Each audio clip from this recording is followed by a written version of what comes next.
camping site. Ngayon ay nasa labas pala ako ng tent. Sinilip ko yung lake kasi nga ay frozen na. Ngayon ay pupunta tayo doon sa sanitary room.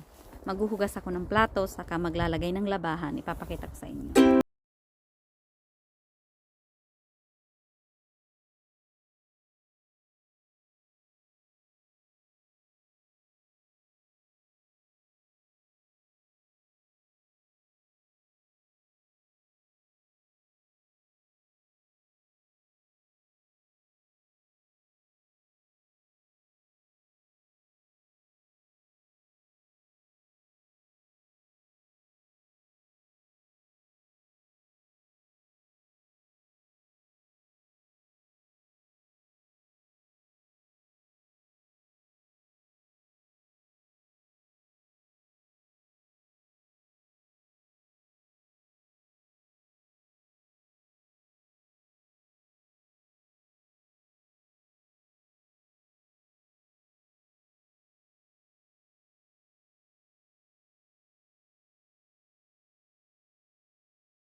Ito ang sanitary room na tinatawag dito sa camping site.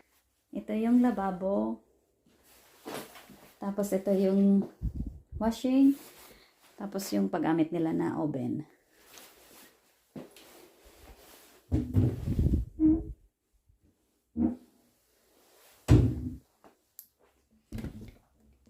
Dito yung saingan o kaya hugasan ng plato kapag ayaw mo maghugas sa loob ng inyong karaban.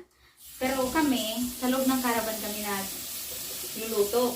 Minsan nga doon ako naghuhugas. Kaso kapag madami ang hugasin ko, kagaya nito, mag-iigib pa ako ng tubig, kaya dinadala ko na lang dito.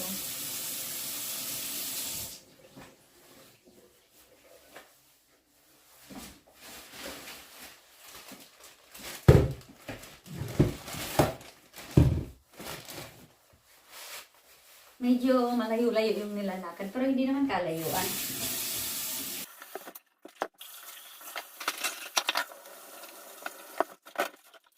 Pero kung masipag ka mag-igib, wala namang problema doon kasi sa loob ng karaban maghugas. Pero kami, lagi naman may tubig kasi ginagamit namin doon sa CR.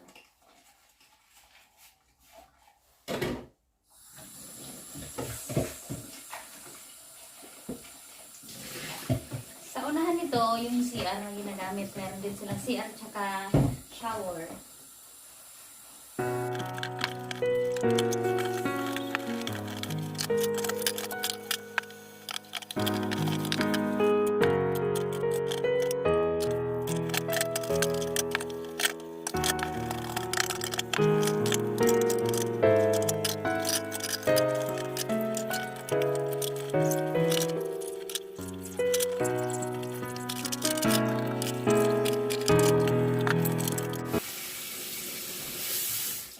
Tapos na tayong maghugas. Lipat natin. Dito naman tayo maglagay ng labahin. Dati, may bayad.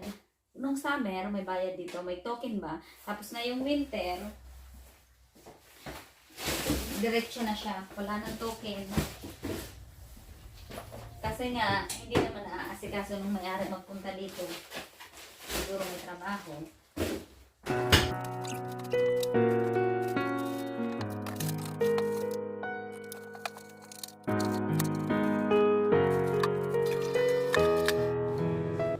Iwanan ko na yan dyan, isang oras, 1 hour and 5 minutes.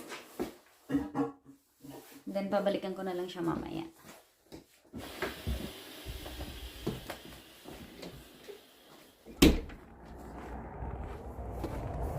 Ayan ang tambakan ng basurahan. Ito ay kuhanan ng tubig. Drinking water. Sa sobrang lamig, yung tulo ba ng tubig nag-yellow na.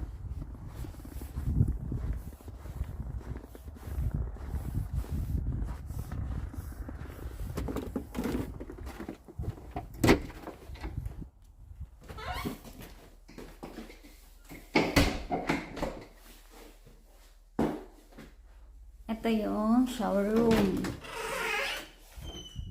Ayan.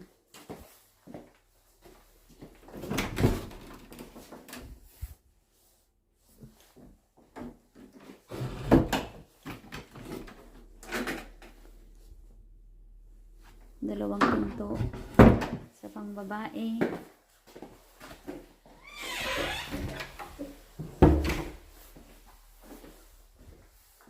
Tapos ito naman sa panglalaki. Ayun ang shower ng panlalaki. Tapos ito ang CR ng panlalaki.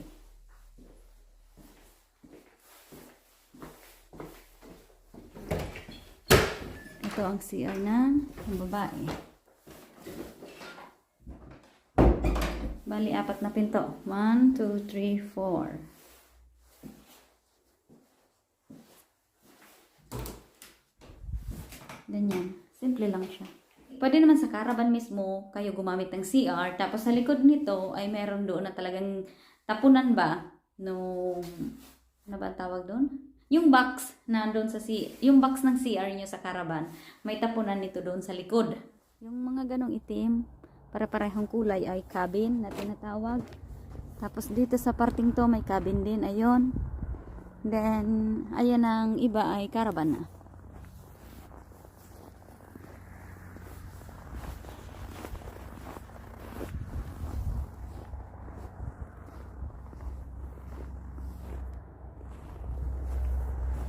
Ito ay playground para sa mga bata.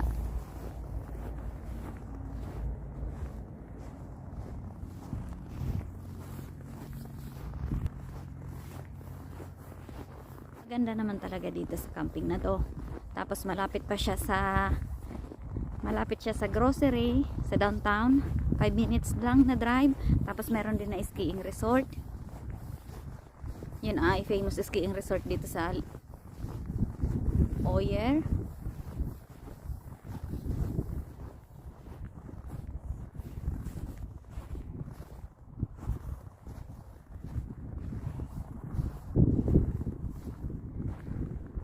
Ayan ang view.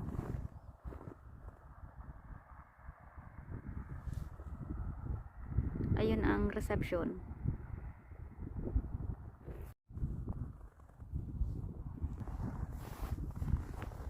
Tayo ay bumalik na at malamig. Ang bayad din ni isang season ay 6,000 NOK.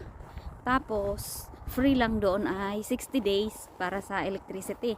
Pag lumampas ka na ng 60 days, compromise na may babayaran ka. Pero kung mag-stay ka dito sa camping site ng almost everyday, kagaya sa amin, Monday to Friday, andito kami. Saturday, Sunday lang kami umuwi ng bahay. Ang binabayaran namin na monthly sa electricity ay 1,000. Yun ay monthly. Pero yung mismong space ay 6,000 simula nung September hanggang May 1. Kontrata ba?